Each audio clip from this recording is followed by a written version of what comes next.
আজকে আপনাদের মাঝে যে গল্পটি প্রচার করতে যাচ্ছি, গল্পের নাম হলো বাবার পুরনো ঘড়ি। বাবা সব সময় হাতে একটি পুরনো ঘড়ি পরতেন। ঘড়িটা খুব দামি ছিল না, কাছে আঁচড় ছিল, বেলটাও পুরনো হয়ে গিয়েছিল। আমি ছোটবেলায় অনেকবার বলতাম, বাবা এত পুরনো ঘড়িটা বদলে ফেলো না কেন? বাবা শুধু হেসে বলতেন, সব জিনিসের দাম টাকার হয় না, কিছু জিনিসের দাম চিতিতে হয়।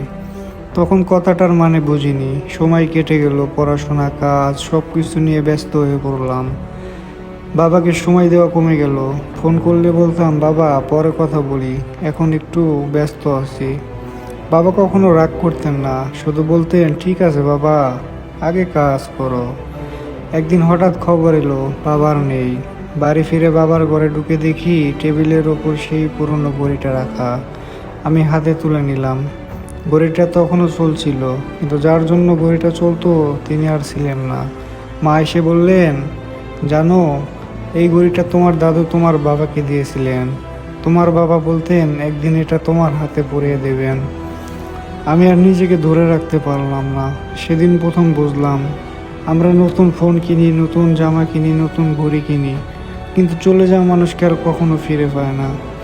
আজও যখন সেই পুরনো ঘড়িটার টিক টিক শব্দ শুনি, মনে হয় বাবা যেন বলছেন, সময়কে অবহেলা করো না।